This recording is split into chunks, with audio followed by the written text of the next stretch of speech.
Berenáis, la desdicha es muy variada, la desgracia cunde multiforme en la tierra, desplegado por el ancho horizonte, como el arco iris. Sus colores son tan variados como los de este, a la vez tan distintos y tan íntimamente unidos, desplegados por el ancho horizonte como el arco iris. ¿Cómo es que de la belleza ha derivado un tipo de fealdad? ¿De la alianza y la paz un simil dolor? Igual que en la ética, el mal es consecuente del bien. En realidad de la alegría nace la tristeza, o la memoria de la dicha pasada es la angustia de hoy, o las agonías que se originan en los éxtasis que pudieron haber sido. Mi nombre de pila es Gauss. No diré mi apellido. Sin embargo, no hay en este país torres más venerables que la de mi sombra y lúgubre mansión. Nuestro linaje ha sido llamado raza de visionarios, y en muchos sorprendentes detalles, en el carácter de la mansión familiar, en los frescos del salón principal, en los tapices de las alcobas, en los relieves de algunos pilares de la sala de armas, pero sobre todo en la galería de cuadros antiguos, en estilo de la biblioteca y por último en la naturaleza muy peculiar de los libros. Hay elementos suficientes para justificar esta creencia. Los recuerdos de mis primeros años se relacionan con esta mansión y con sus libros, de los que no volveré a hablar. Allí murió mi madre y allí nací yo, pero es inútil decir que no había vivido antes, que el alma no conoce una existencia previa. ¿Lo negáis? No discutiremos este punto. Yo estoy convencido, pero no intento convencer. Sin embargo, hay un recuerdo de forma etérea, de ojos espirituales y expresivos, de sonidos musicales y tristeza. Un recuerdo que no puedo marginar, una memoria con una sombra vaga, variable, indefinida, vacilante, y como una sombra también por la imposibilidad de librarme de ella, mientras brilla la luz de mi razón. En esta mansión nací yo, al despertar de repente de la larga noche de lo que parecía sin serlo, la no existencia a regiones de hadas, a un palacio de imaginación, a los extraños dominios del pensamiento y de la erudición monásticos. No es extraño que mirase a mi alrededor con ojos asombrados y ardientes, que malgastara mi niñez entre libros y disipara mi juventud en sueños, pero sí es extraño que pasara los años y el apogeo de la madurez me encontrara viviendo aún en la mansión de mis antepasados. Es asombrosa la parálisis que cayó sobre las fuentes de mi vida, asombrosa la inversión completa en el carácter de mis pensamientos más comunes.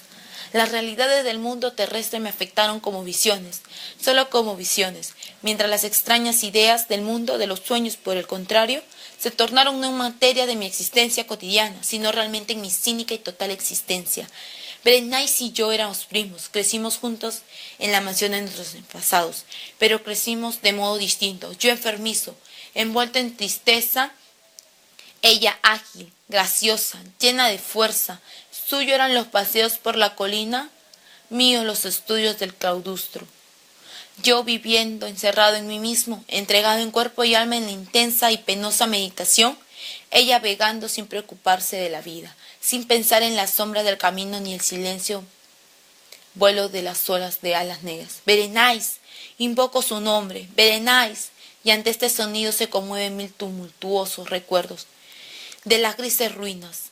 Ah, acude vivía su imagen, a mí, como en sus primeros días de alegría y de dicha.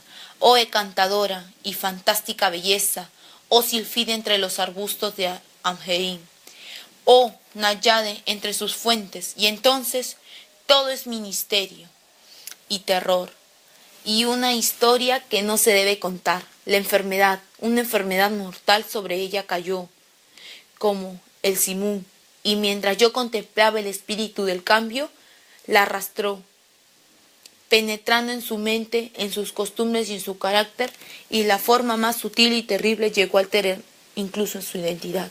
¡Ay! La fuerza destructora iba y venía, y la víctima, ¿dónde estaba? Yo no la conocía, o al menos ya no la reconocía como Berenice, entre las numerosas series de enfermedades provocadas por aquella primera y fatal, que desencadenó una revolución tan horrible en el ser mortal y físico de mi prima. Hay que mencionar con las más angustiosas y obstinadas una clase de epilepsia que con frecuencia terminaba en catalepsia, estado muy parecido a la extinción de la vida, de la cual, en la mayoría de los casos, se despertaba de forma brusca y repentina. Mientras tanto, mi propia enfermedad, pues me han dicho que no debería darle otro nombre, Mi propia enfermedad, digo, crecía con extremada rapidez y asumiendo un carácter monámico de una especie nueva y extraordinaria, que se hacía más fuerte cada hora que pasaba y por fin tuvo sobre mí un incomprensible ascendiente. Esta monomanía, sí, así tengo que llamarla, consistía en una morbosa irritabilidad de esas propiedades de la mente que la ciencia psicológica designa con la palabra atención. Es más que probable que no me explique, pero temo en realidad que no haya forma posible de transmitir a la inteligencia del lector corriente una idea de esta nerviosa intensidad de interés con que en mi caso las facultades de meditación, por no hablar en términos técnicos, actuaban, se concentraban en la contemplación de los objetos más comunes del universo. Reflexionar largas, infatigables horas con la atención fija en alguna nota trivial, en los márgenes de un libro o en su tipografía, estar absorto durante buena parte de un día de verano en una sombra extraña que caía oblicuamente sobre el tapiz o sobre la puerta, perderme toda una noche observando la tranquila llamada de una lámpara o los recoldos del fuego, soñar días enteros con el perfume de una flor, repetir monótonamente una palabra común, hasta que el sonido, gracias a la continua repetición, dejaba de subsistir a mi mente alguna idea, perder todo este sentido del movimiento de la existencia física mediante una absoluta y obstinada quietud del cuerpo mucho tiempo mantenida. Estas eran algunas de las extravagancias más comunes y menos perniciosas provocadas por un estado de facultades mentales, en realidad no único, pero capaz de desafiar cualquier tipo de análisis o explicación. Pero no se me entiende mal. La excesiva, intensa y morbosa atención excitada así, por objetos triviales, no tiene que confundirse con la tendencia a la meditación, comunes en todos los hombres, y a la que entregan de forma particular las personas de una imaginación inquieta. Tampoco era, como pudo suponerse al principio, una situación grave ni la exageración de esta tendencia, sino primaria y esencialmente distinta y diferente. En un caso el soñador o el fanático, interesado por un objeto normalmente no trivial, lo pierde poco a poco de vista en un bosque de deducciones y sugerencias que surgen de él, hasta que él, al final de una ensoñación, llena muchas veces de voluptaciones o encitamentum, o primera causa de meditación desaparece completamente y queda olvidado. En mi caso, el objeto probario era invariablemente trivial, aunque adquiría mediante mi visión perturbada una importancia refleja e irreal. Pocas deducciones, si había alguna, surgían, y estas pocas volvían pertinizantes al objeto original como a su centro. Las meditaciones nunca eran agradables y al final la de ensoñación, la primera causa, lejos de perderse de vista, había alcanzado ese interés sobrenaturalmente exagerado que constituía el rasgo primordial de la enfermedad. En una palabra, las facultades que más ejercían la mente en mi caso eran, como ya había dicho, una palabra. Las facultades que más ejercían la mente en mi caso eran, como ya había dicho, las de mi intención, mientras que en el caso del soñador son las de la especulación.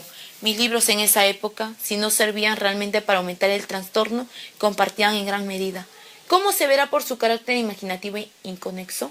Las características peculiares del trastorno mismo puedo recortar entre otros el tratado del noble italiano, Silencius Secundus, Curio, de Amplitudine Beatum, Regni, la grandeza del reino santo, la gran obra de San Agustín, la ciudad de Dios, la carne de Cristo, cuya sentencia paradójica Morphaus eus Deus filius, credible et ineptum est, et sepultus resurrectum certum esquia impossible. Así se verá que arrancaba de su equilibrio solo por cosas triviales.